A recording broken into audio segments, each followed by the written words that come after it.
Bienvenidos a esta aventura UCEBA, profe. Hoy tenemos un tema muy interesante. Sí, tenemos el tema sobre el cerebro, esa máquina perfecta que nosotros muchas veces no entendemos. Profe, ¿cerebro es igual que mente? Son sinónimos cuando la gente la trata. Más bien la mente, hablar de la mente es algo así que se ha vuelto como popular, pero el cerebro es el órgano como tal que sostiene todo el conocimiento, todos los sentimientos, todo lo que es el ser humano. Interesante el tema de hoy. ¿Qué tenemos, profe? Pues resulta que decidimos reconocer un espacio y una persona que ha trabajado mucho en la neurociencia y que es colombiano, que es Rodolfo Ginás. Es uno de los personajes más brillantes sobre el análisis del cerebro, y crearon un instituto de neurociencia en Estados Unidos que ahorita ya es mundial.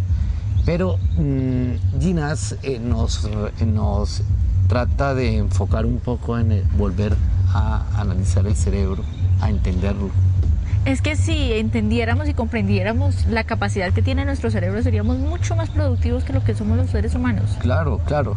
Ginás dice algo que me parece a mí fantástico, y es que como el cerebro está por dentro, nosotros no nos interesamos por lo que no vemos. El ser humano es visual, por tanto se preocupa por el rostro, por el peinado, por el cuerpo, y hace ejercicios y se cuida lo que ve, pero no cuida lo que no ve, y como el cerebro no lo ve, entonces no lo cuida. Y es cierto que si hiciéramos bastantes ejercicios para el cerebro, nuestra memoria y nuestra capacidad de conocimiento sería mucho mayor. Sí, la lectura es uno de los mejores ejercicios para el desarrollo cerebral. Podríamos decir que la lectura es al cerebro lo que el cuerpo, el ejercicio del cuerpo. Básicamente es desarrollo cerebral. Yo digo más o menos algo, que es que la lectura de por sí, por la misma lectura, es importante. No importa incluso el tema, la parte cognitiva de lo que obtiene uno en la parte cognitiva con el libro, sino el ejercicio de estar leyendo mueve el cerebro. Pues profe, yo lo invito a que nosotros sigamos ejercitando nuestro cerebro mientras leemos. Invitemos a las personas a ver la crónica de la aventura UCEBA.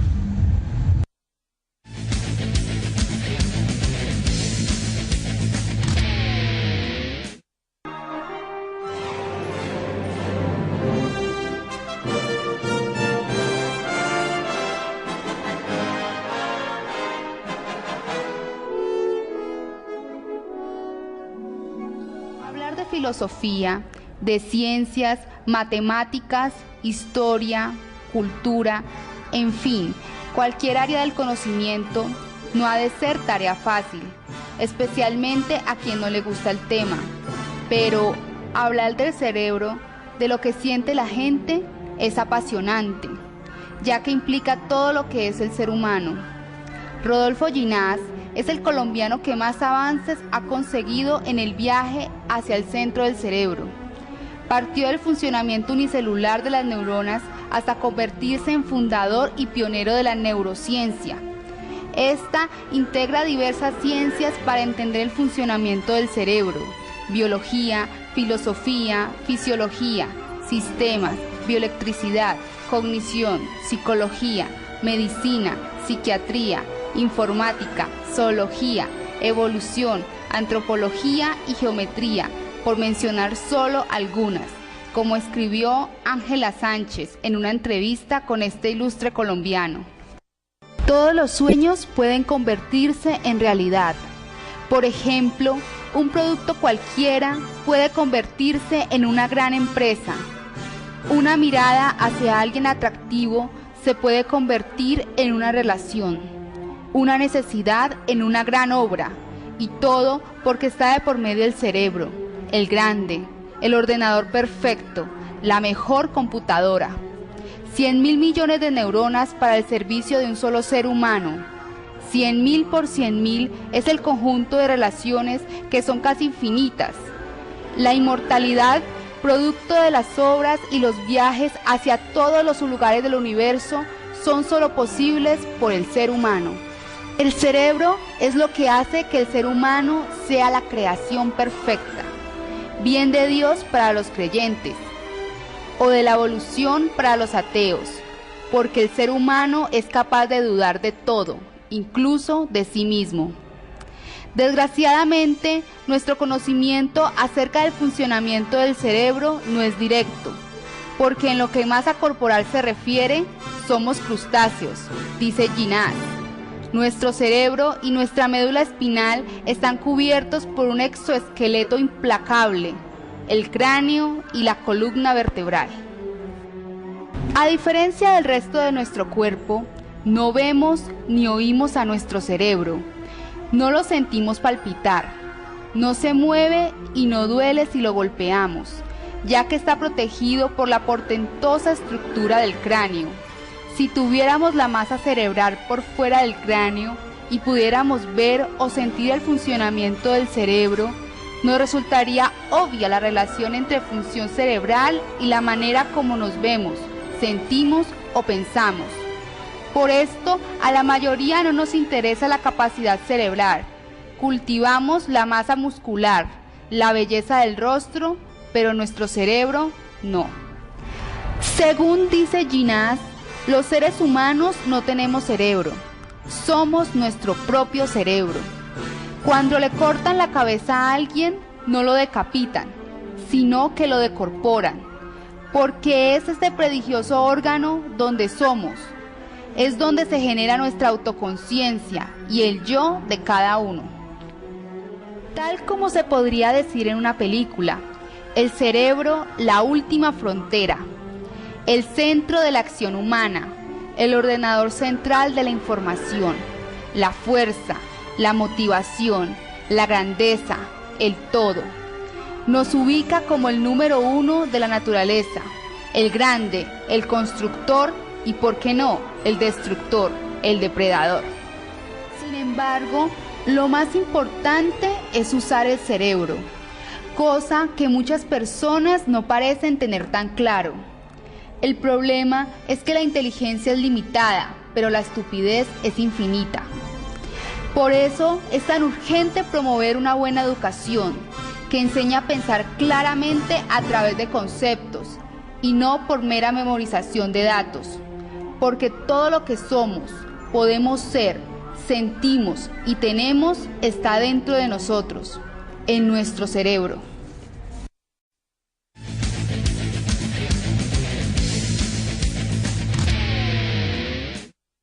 Siguiendo con Ginás, utiliza una simbología interesante en el sentido de que los moluscos tienen la caparazón por fuera, o sea, su casa, su centro, su fuerza está por fuera, pero en el cerebro humano él está por dentro, o sea, somos moluscos invertidos. Significa que nosotros somos todo de adentro hacia afuera. Nuestro potencial está por dentro y el cerebro es uno de los órganos más importantes. Es dicen los teóricos Howard, Software, dicen los populares que es el coco, que es el todo. Las personas ahora grabamos las cosas en nuestro disco duro refiriéndonos a nuestro cerebro. Exacto, ahora ya hablamos en sentido de ordenadores, entonces ya es nuestro disco duro. O sea que el ser humano es todo lo que es, todo lo que siente, todo lo que vive en el cerebro. ¿Y lo que aprende? Pues que... Lo que aprende está ahí. Lo que aprende está ahí. Entonces deberíamos de interesarnos un poco más por el cerebro. Y me parece que valdría la pena que nos metamos un poquito en un tema que de alguna manera hemos dejado de lado y que es muy importante, sobre inteligencia emocional. La inteligencia emocional rige muchas de nuestras actuaciones. Muchos de nuestros comportamientos están medidos por la inteligencia emocional. Se ha probado que la inteligencia emocional es la reacción que tengo yo ante estímulos. Entonces lo que propone la inteligencia emocional es que nosotros seamos emocionales pero inteligentes. Es decir, que las emociones no nos manejen, sino nosotros manejemos las emociones. Pero que tampomo las suprimamos del todo, porque no hay que dejaríamos de ser humanos. Claro, no, justamente es eso, no disminuyamos la emoción, sintámosla, vivámosla, gocémonosla. O sea, que no nos dañe. Que inteligencia emocional es el equilibrio entre las emociones y la inteligencia, como lo dice así, las emociones y el conocimiento. Exacto, las emociones y la razón. ¿Qué tal si vamos con nuestro siguiente invitado? Hoy tenemos un invitado muy especial, se trata de Omar Cárdenas, quien nos va a hablar de inteligencia emocional.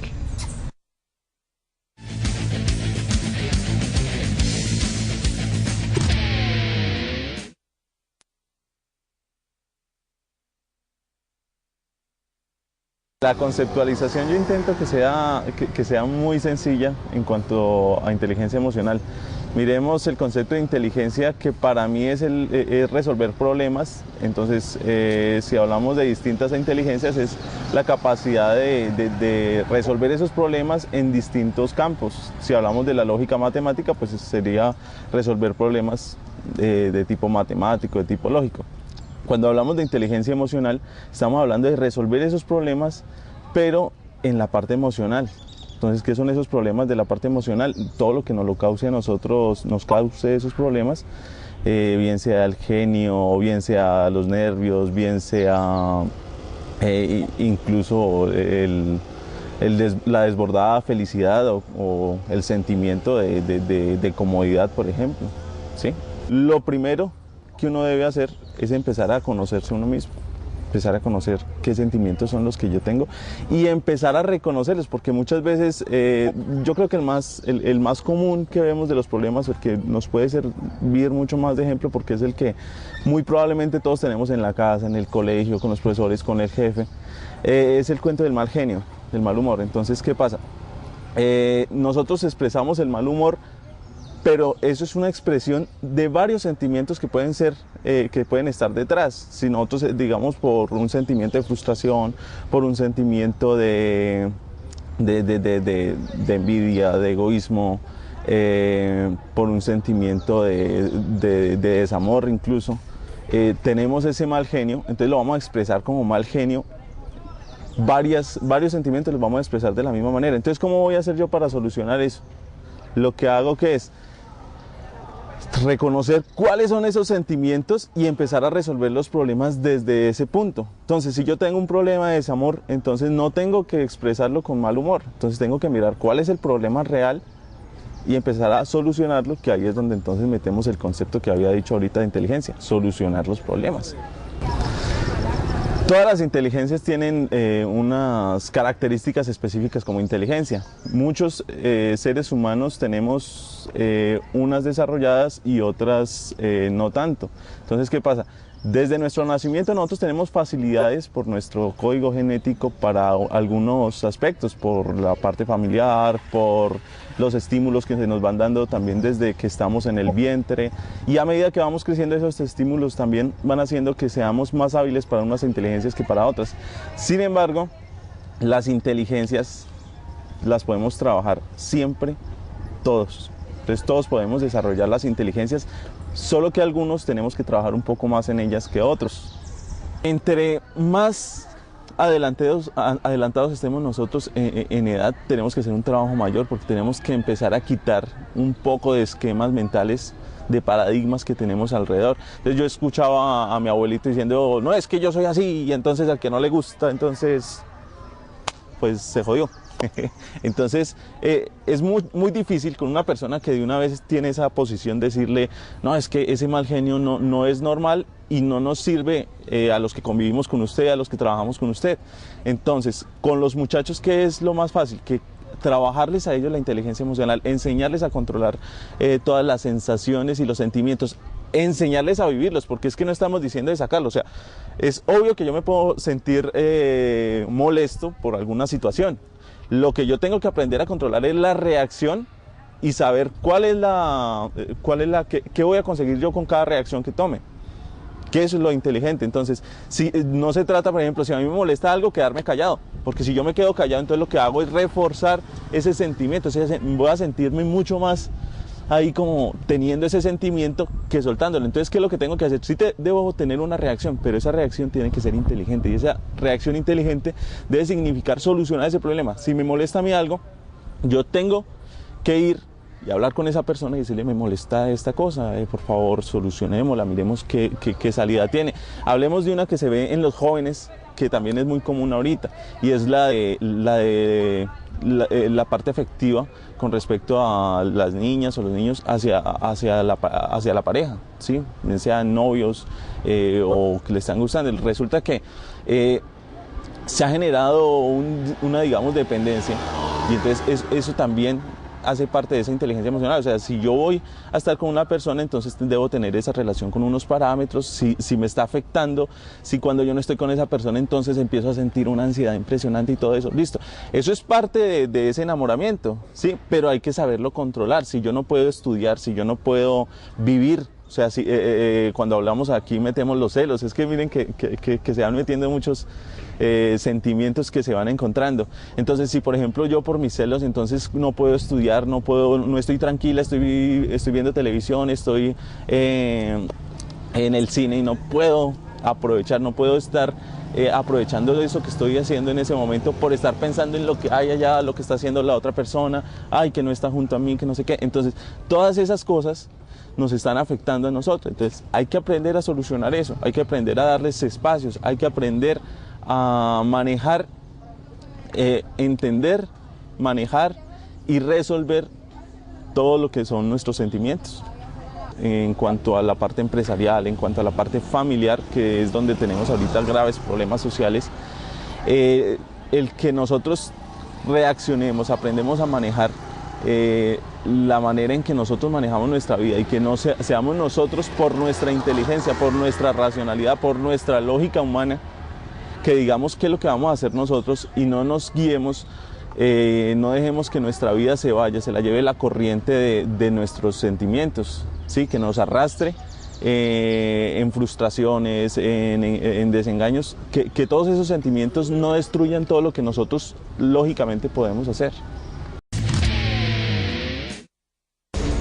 El cerebro se programa como el consciente lo programe. El cerebro, como es una máquina perfecta, descubre y le crea a su consciente todo, absolutamente todo lo que le esté diciendo. Así que todo lo que yo le diga a mi cerebro, él se lo cree. Y si yo me levanto pensando que es un día malo, pues seguramente así lo voy a tener. Claro, y si está haciendo un día malo porque está lloviendo y yo siento que la lluvia es mala, pues me va a parecer horrible y me pongo triste. Igual si está haciendo sol. Y yo creo que influye tanto que hasta las cosas que no pertenecen y que no dependen de mí resulten mal. Cierto, cierto. Esa es la fuerza del cerebro, por eso trabajar tanto el cerebro es muy importante. Y lo importante de eso es que como me puedo levantar pensando que está mal y me vaya mal, también puedo creer que las cosas están muy bien, convencer mi cerebro y convencerme a mí que las cosas están bien y yo las puedo hacer bien y los resultados se van a ver.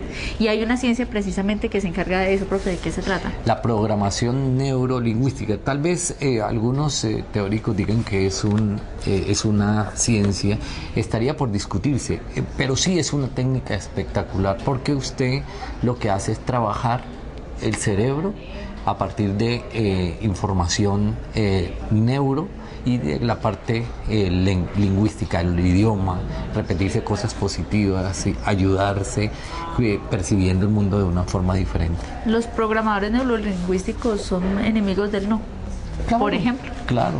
Porque el no influye negativamente en nuestra vida. Exacto, exacto. Entonces es mejor cuando uno le va muy mal decir que uno es exitoso en la acción de errar en todo. Buena manera de decirlo. Claro. Como hacíamos la analogía que el cerebro se parece a un computador, más o menos de eso es la programación neurolingüística. Sí. Programarlo para que haga de verdad lo que nosotros queremos, y sobre eso se trata el Tomémonos un Café de esta semana, ¿cierto, profesor? Con Gustavo Salazar, los invitamos a que los vean. Veamos, Tomémonos un Café con Gustavo Adolfo Salazar.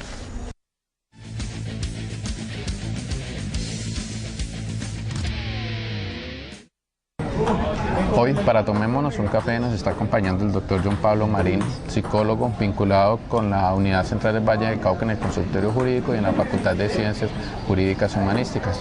Don Pablo, muchas gracias por aceptar nuestra invitación. A ustedes, muchas gracias por tenerme en cuenta. La idea hoy es de pronto que nos acerque un poquito al tema de programación neurolingüística. Quisiera, para empezar, precisamente darle a conocer a nuestros televidentes de qué se trata, qué campos abarca. Bueno, hablemos básicamente de la programación neurolingüística y definámosla como un conjunto de técnicas o métodos que nos pueden llevar a lograr una mejor comunicación, ¿sí? Para tener un concepto más específico. ¿Qué temas abarca? Abarca temas, por ejemplo, como el dominio del sí mismo, la comunicación, la parte mental, la confianza en mí mismo, ¿sí? Ya de pronto para efectos prácticos, una vez se escucha que la programación neurolingüística se utiliza quizá como para manipular a la gente, como para hacer creer al otro lo que yo pienso, o para lograr que la otra persona haga las cosas que yo quiero. ¿Es cierto o es un mito eso? puede llegar, digamos, a hacer de pronto una visión un poco errónea de la programación neurolingüística, ¿no? Básicamente tú puedes utilizar, por ejemplo, la programación neurolingüística para obtener un mejor dominio de sí mismo, para controlar tus miedos, controlar tus temores, no digamos tanto para manipular a ese otro, sino para que ese otro adquiera un mayor dominio sobre su estado de ánimo, sobre su estado emocional, sobre la forma como interactúa con la otra persona. Otra cosa que se tiende comúnmente es que la programación neurolingüística como que se limita al uso netamente clínico, o sea, sí, tiene que ser una persona especializada que va a hacer el trabajo. Pero también por ahí se escucha también que yo desde mi hogar, desde mi trabajo, yo puedo utilizarla para mi provecho a través de unas técnicas sencillas. ¿Cómo podría lograrse eso? Por ejemplo, cualquier persona puede utilizar una programación neurolingüística, ¿no? La base y el hecho es entrenarse en el método de la programación neurolingüística. La pueden utilizar, por ejemplo, desde abogados, desde jueces, psicólogos, ¿sí? Empleados, contadores, administradores, amas de casa. Cualquier persona puede empezar a tener un dominio sobre programación neurolingüística, ¿no? Todo pasa por la parte de articular el contenido temático con la parte mental, ¿no? Empezar a articularla.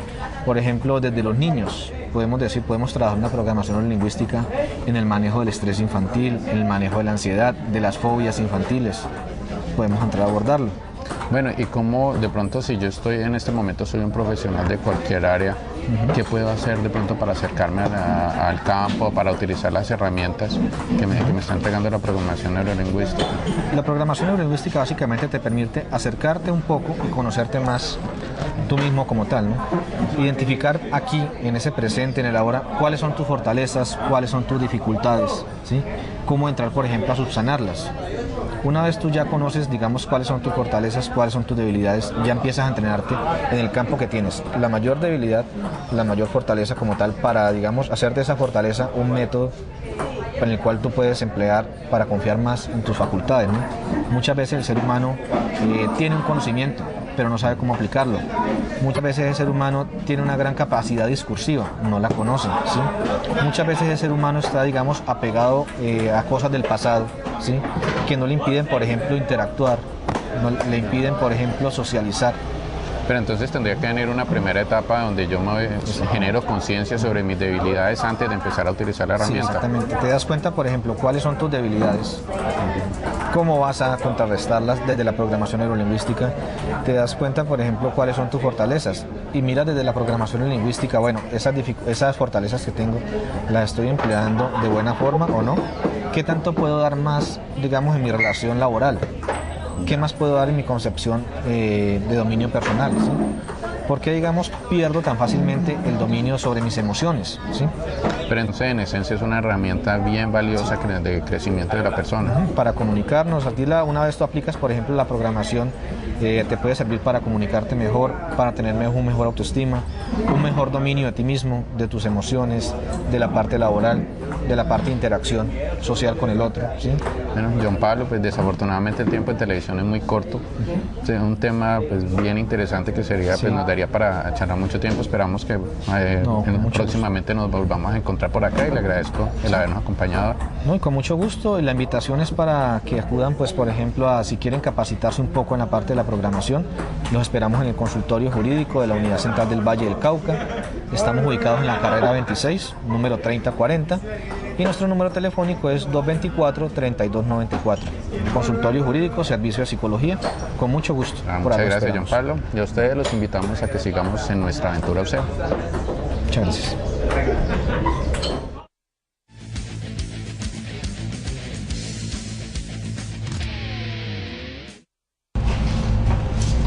El computador es una buena alternativa ahorita para usar para el desarrollo del cerebro. Las tecnologías permiten hacer muchos ejercicios al cerebro. Sí, claro, son mecanismos que están a la mano de todos.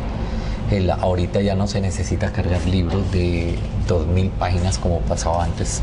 Hay memorias USB que traen 100 libros.